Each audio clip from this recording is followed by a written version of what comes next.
It was late when Martin left the bar. The streets were eerily empty, the only sound of the soft patter of rain. His foot struck something small and hard, a phone, half submerged in the filthy water of the gutter. Its screen was spiderwebbed with cracks, and the once sleek body was battered, but a faint glow pulsed from it. He bent to pick it up. The device felt cold, unnaturally so, like ice in his hand. He wiped it on his jacket, smearing water across its surface. It buzzed. Martin jumped, nearly dropping it. On the fractured screen, a grainy video began to play. The image was so glitchy it was hard to make out at first. Then he saw a shadowy figure sprinting through a dark hallway, screaming incoherently. The video cut off abruptly. A message appeared. "Watch closely." Back at home, Martin couldn't shake the feeling the phone was watching him. He powered it down and left it on the counter. Yet, as he prepared for bed, he heard it buzz. Another video. This one was longer. It showed a hand, pale and trembling, reaching toward a doorknob. The door creaked open to reveal a black void. Suddenly, the camera turned, capturing a fleeting glimpse of something moving, too fast to discern. He turned the phone off again and shoved it into a drawer.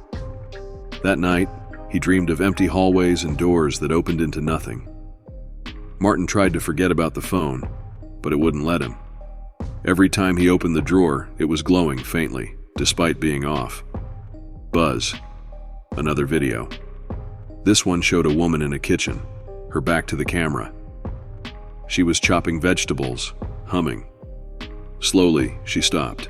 Her head tilted unnaturally, and she turned toward the lens, though her face was out of frame.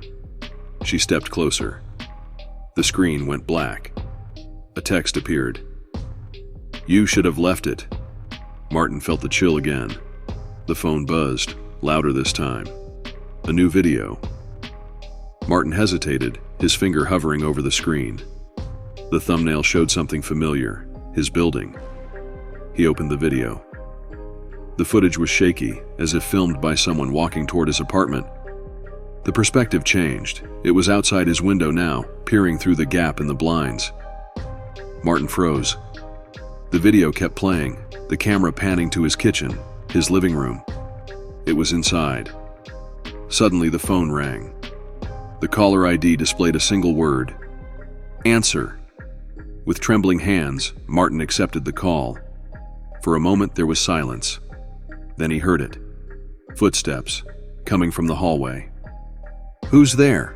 Martin whispered, clutching the phone tightly. On the other end, he heard someone inhale sharply. It was his voice.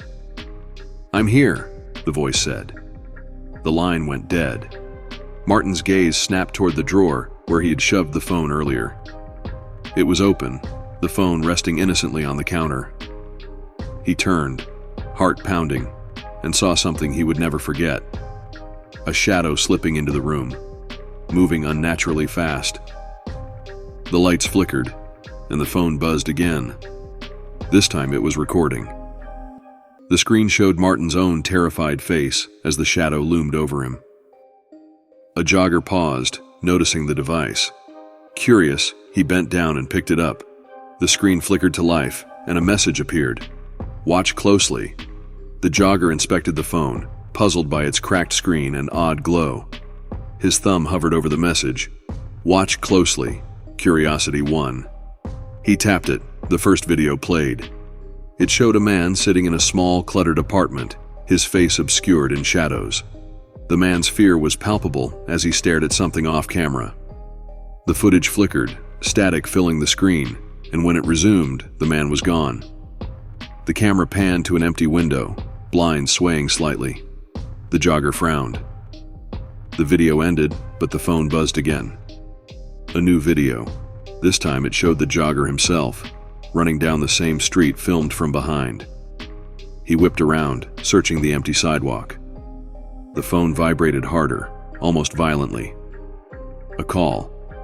The caller ID read, "Answer." Against his better judgment, the jogger pressed the green button. "Hello?" The jogger whispered into the phone. At first there was no response. Then he heard a voice. A woman's, soft but distorted, as though speaking underwater. "Don't run, it's watching." "What's watching?" he demanded, his voice cracking. The line clicked off and a new video appeared. His heart sank as he recognized the cafe. The camera zoomed in through the window, focusing on a man outside, a man clutching the phone.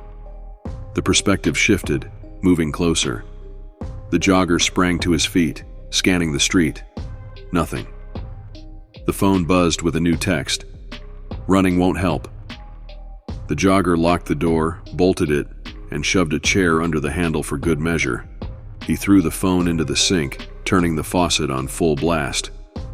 Water hissed and bubbled, but the phone kept buzzing. Desperate, he grabbed a towel, wrapped the device, and stuffed it in the freezer.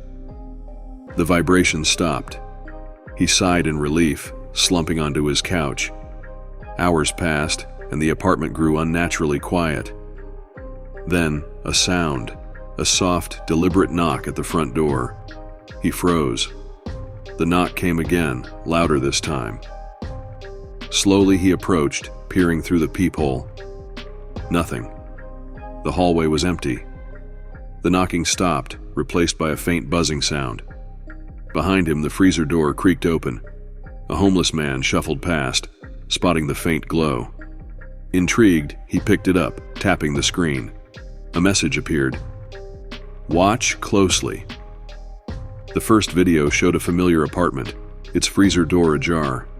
Water dripped onto the floor, pooling near a lifeless hand. The camera zoomed in, capturing the blank eyes of the jogger. The homeless man dropped the phone, backing away. It vibrated insistently, as if begging for his attention. Finally, curiosity got the better of him, and he picked it up again. A new video began to play. This time, the footage showed the homeless man himself, standing in the park, holding the phone. Slowly, the camera panned upward, revealing a dark figure in the trees above him, watching. The phone buzzed one final time, displaying a single word: "Run." A young woman in a business suit pauses, noticing the phone. She picks it up, inspecting the cracked screen. Her thumb hovers over the message: "Watch closely." And so the cycle begins again.